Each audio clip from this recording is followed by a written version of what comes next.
ನಮಸ್ಕಾರ. ಅಫ್ಘಾನ್ ಮೇಲೆ air strike ಮಾಡಿತು ಪಾಕ್. ಬಳಿಕ ಅಟ್ಟರು ರಶೀದ್ ಖಾನ್. ನಂತರ ನೀಡಿದರು ದೊಡ್ಡ ಹೇಳಿಕೆ. ಭಾರತದ ಬಳಿ ಸಹಾಯ ಕೇಳಿ ಮಾಡಿದರು ಶಾಕಿಂಗ್ ಸ್ಟೇಟ್ಮೆಂಟ್. ಹಾಗಾದ್ರೆ ಸುದ್ದಿಯ ಕಂಪ್ಲೀಟ್ ಮಾಹಿತಿ ಏನು ಎನ್ನುವುದನ್ನ ಈ ವಿಡಿಯೋದಲ್ಲಿ ತಿಳಿಸ್ಕೊಡ್ತಾ ಹೋಗ್ತೀನಿ, ಆದ್ದರಿಂದ ಕೊನೆವರೆಗೂ ನೋಡಿ. ಆದ್ರೆ ಅದಕ್ಕಿಂತಲೂ ಮುನ್ನ ನೀವು ಕೂಡ ಭಾರತೀಯ ಸೇನೆಯ ಅಭಿಮಾನಿಗಳಾಗಿದ್ರೆ ಈ ಕೂಡಲೇ ವಿಡಿಯೋಗೊಂದು ಲೈಕ್ ಮಾಡಿ ಹಾಗೂ ಜೈ ಹಿಂದ್ ಎಂದು ಕಾಮೆಂಟ್ ಮಾಡಿ. ಹೌದು, ಅಫ್ಘಾನಿಸ್ತಾನದ ರಾಜಧಾನಿ ಕಾಬೂಲ್ ಮೇಲೆ ಸೋಮವಾರ ಅಂದ್ರೆ ಮೊನ್ನೆ ರಾತ್ರಿ ಪಾಕಿಸ್ತಾನ ನಡೆಸಿದ ವೈಮಾನಿಕ ದಾಳಿಯಲ್ಲಿ 400ಕ್ಕೂ ಅಧಿಕ ಮಂದಿ ಮೃತಪಟ್ಟಿದ್ದಾರೆ. ಕಾಬೂಲ್ನಲ್ಲಿರುವ ಉಮಿದ್ ಮಾದಕ ವ್ಯಸನ ಮುಕ್ತಿ ಕೇಂದ್ರದ ಹಾಸ್ಪಿಟಲ್ನಲ್ಲಿರುವ 2000ಕ್ಕೂ ಅಧಿಕ ಹಾಸಿಗೆಗಳಿರುವ ಆಸ್ಪತ್ರೆಯನ್ನ ಟಾರ್ಗೆಟ್ ಮಾಡಿ ಈ ದಾಳಿ ನಡೆಸಲಾಗಿದೆ.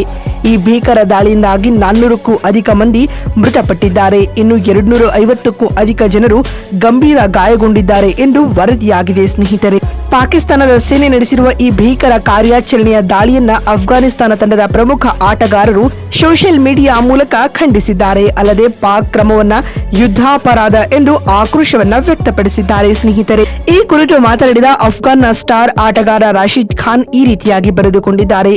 ನಾಗರಿಕ ವಸತಿಗಳು ಹಾಗೂ ವೈದ್ಯಕೀಯ ಕೇಂದ್ರಗಳನ್ನ ಗುರಿಯಾಗಿಸುವುದು ಯುದ್ಧಾಪರಾಧ.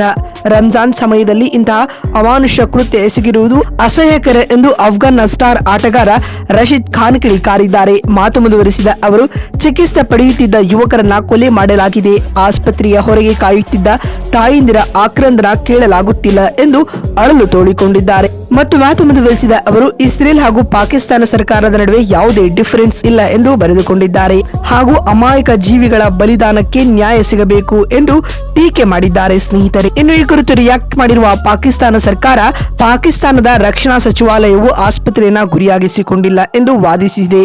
ಭಯೋತ್ಪಾದಕರು ಅಡುಗುತಾಣಗಳು ಮತ್ತು ಶಸ್ತ್ರಾಸ್ತ್ರ ಸಂಗ್ರಹಣಾ ಕೇಂದ್ರಗಳ ಮೇಲೆ ದಾಳಿ ಮಾಡಿದೆ ಎಂದು ಹೇಳಿಕೊಂಡಿದೆ. ಸ್ನೇಹಿತರೆ, ಇನ್ನು ಇದಕ್ಕೆ ರಿಯಾಕ್ಟ್ ಮಾಡಿರುವ ಅಫ್ಘಾನ್ ಪಡೆ, ಇದು ಮಾನವೀಯತೆಯ ವಿರುದ್ಧ ಅಪರಾಧವಾಗಿದ್ದು ಪಾಕಿಸ್ತಾನದೊಂದಿಗಿನ ರಾಜತಾಂತ್ರಿಕ ಸಂಬಂಧಗಳು ಮಿತಿ ಮೀರಿವೆ ಮತ್ತು ಇದಕ್ಕೆ ತಕ್ಕ ಪ್ರತೀಕಾರವನ್ನ ತೀರಿಸಿಕೊಳ್ಳಲಾಗುವುದು ಎಂದು ತಾಲಿಬಾನ್ ವಕ್ತಾರ ತಿಳಿಸಿದ್ದಾರೆ. ಸ್ನೇಹಿತರೆ, ಅಫ್ಘಾನ್ ಮೇಲೆ ಪಾಕಿಸ್ತಾನ ನಡೆಸಿದ ಈ ದಾಳಿಯು ಉಭಯ ದೇಶಗಳ ನಡುವೆ ನಡೆಯುತ್ತಿರುವ ಗಡಿ ಸಂಘರ್ಷದ ಒಂದು ಭಾಗವಾಗಿದ್ದು ಪರಿಸ್ಥಿತಿ ಈಗ ಮುಕ್ತ ಯುದ್ಧಕ್ಕೆ ಆಹ್ವಾನ ನೀಡಿದಂತಾಗಿದೆ. ಇದಲ್ಲದೆ ಭಾರತದ ಮೇಲೆ ಬೇಡಿಕೆ ಇಟ್ಟಿರುವ ಅಫ್ಘನ್ನರು ಭಾರತ ಈ ಸಂದಿಗ್ಧ ಪರಿಸ್ಥಿತಿಯಲ್ಲಿ ನಮ್ಮ ಸಹಾಯಕ್ಕೆ ಬರಬೇಕು ಎಂದು ಸಹಾಯ ಹಸ್ತ ಚಾಚಿದೆ. ಸ್ನೇಹಿತರೆ, ಈ ಕುರಿತು ನಿಮಗಿರುವ ಅನಿಸಿಕೆ ಮತ್ತು ಅಭಿಪ್ರಾಯಗಳನ್ನ ಕಾಮೆಂಟ್ ಮಾಡಿ. ಮತ್ತೊಂದು ವಿಡಿಯೋದಲ್ಲಿ ಸಿಗ್ತೀನಿ. ನಮಸ್ಕಾರ, ಧನ್ಯವಾದಗಳು.